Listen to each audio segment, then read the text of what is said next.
নমস্কার বন্ধুরা, মীরা রান্নাঘরে আপনাদের সবাইকে স্বাগত। আজ বানাবো দুই রকম নিমকি রেসিপি। একটা ডো বানিয়ে দুই রকম এরকম আপনারা নিমকি বানিয়ে নিতে পারবেন, দারুণ স্বাদের হয়। চলুন তাহলে পুরো রেসিপিটি দেখার জন্য অনুরোধ রইল। এখানে একটা বোলের মধ্যে 2 বাটি ময়দা নিয়েছি, দিয়ে দিলাম কালো জিরে, আপনারা জোয়ানটাও ব্যবহার করতে পারেন। স্বাদ মতো লবণ দিয়ে দিলাম, দিয়ে দেবো ঘি। আপনারা রিফাইন অয়েলও ব্যবহার করতে পারেন, তবে পরিমাণটা ঘি নেন বা রিফাইন নেন, তবে পরিমাণটা একটু বেশি দিতে হবে। চিনি দিয়ে দিলাম 1 চামচ, দিয়ে ভালো করে মাখবো। একদম ভালোভাবে মেখে নিতে হবে, যাতে ময়দার সাথে ঘি বা তেল ভালোভাবে কোটিং হয়ে যায়। এখানে আমার এটা মাখা হয়ে গেছে। এবার এর মধ্যে নর্মালি জল দিয়ে দেবো, দিয়ে অল্প অল্প করে দিয়ে এটা ডো বানিয়ে নিচ্ছি। আর ডোটা একটু ভালো করে দলে নিতে হবে। আর যেমন আমরা লুচি বা রুটি খাওয়ার জন্যে যেরকম ডোটা মাখাই, তার থেকে একটু শক্ত করে মাখতে হবে। ডোটা আমার মাখা হয়ে গেছে। এবার 15 মিনিটের জন্য রেস্টে রেখে দেবো। 15 মিনিট পর চাপা খুলে কয়েকবার দলে নিচ্ছি। যেমন আমরা রুটি খাই সেই রকম সাইজ করে লেচিগুলো কাটবো। এর থেকেও আপনারা বড় করে কেটে নিতে পারেন, অসুবিধে নেই। সবগুলো কেটে নেওয়ার পর এবার ময়দা গুঁড়ি দিয়ে বেলে নিচ্ছি। আর এই রেসিপিটা ময়দা দিয়েই বানাতে চেষ্টা করবেন, তো আটার থেকে ময়দাতে কিন্তু খেতে ভালো লাগে। পাতলা রুটির মতো করে বেলে নিয়েছি, দেখুন।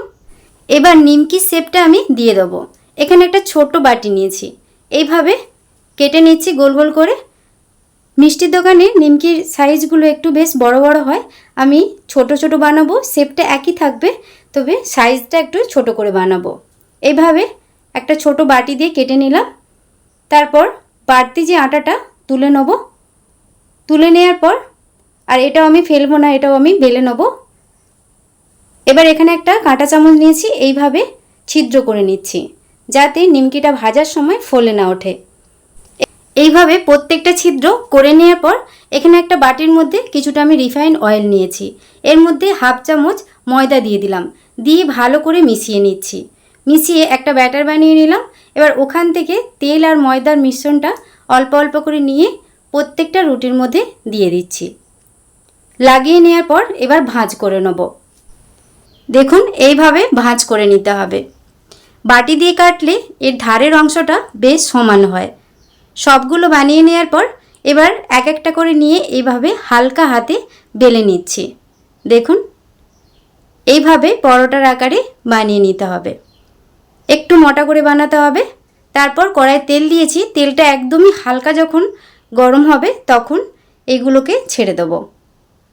হালকা হালকা বুদবুদ উঠবে, সেই রকমভাবে তেলটা গরম হতে হবে। এবার এটা হতে দেবো মিডিয়াম আঁচে। এদিকে আরেকটা নিমকির শেপটা আমি বানিয়ে নেব।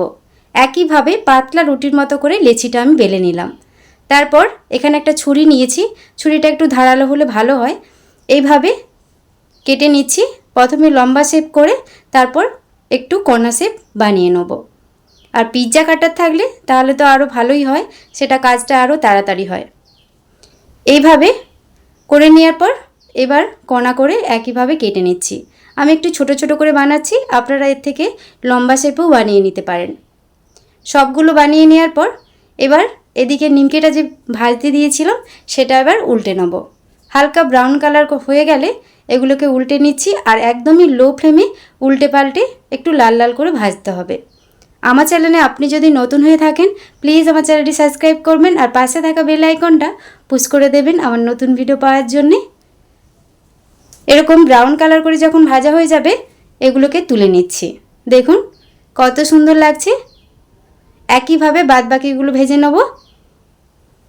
আরেক রকমের যে নিমকিটা বানিয়েছি সেগুলো ভেজে দেখাচ্ছি। এগুলোও কিন্তু ভাজার সময় তেলটা মিডিয়াম গরম হতে হবে, আর মিডিয়াম আঁচেই কিন্তু এগুলোকে একটু সময় ধরে উল্টে পাল্টে ভেজে নিতে হবে। ফেসবুক পেজ থেকে যদি আপনারা দেখে থাকেন প্লিজ আমার ফেসবুক পেজটা ফলো করে পাশে থাকবেন। আর এই দুটো রেসিপি আপনাদের কেমন লাগলো অবশ্যই কমেন্ট করে জানাবেন। এগুলোকেও নাড়াচাড়া করে ব্রাউন কালার করে ভেজে নিলাম। সবগুলো ভাজা হয়ে গেছে, তুলে নেব। দেখুন কত সুন্দর হয়েছে, বেশ মুচমুচে হয়, খেতে দারুণ স্বাদের হয়। সবগুলো তুলে নিচ্ছি। রেসিপিটি ভালো লেগে থাকলে প্লিজ একটি লাইক কমেন্ট শেয়ার করে দেবেন। সবগুলো তুলে নেওয়ার পর একটা প্লেট সাজিয়ে নিচ্ছি। বেশ মুচমুচে হয়, খাস্তা হয়। এটা আপনারা কোনো কৌটোর মধ্যে রেখে 1 মাস ধরে খেতে পারবেন। সবগুলো আমি প্লেটের মধ্যে সাজিয়ে নিচ্ছি।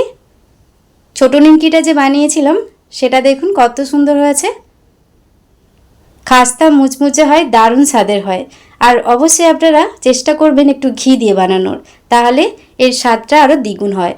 আর কতটা মুচমুচে হয়েছে একটা ভেঙে দেখাচ্ছি। আজকের মতো রেসিপিটি এ পর্যন্তই। রেসিপিটি ভালো লেগে থাকলে প্লিজ একটি লাইক, কমেন্ট, শেয়ার করবেন। সবাই ভালো থাকবেন। ধন্যবাদ।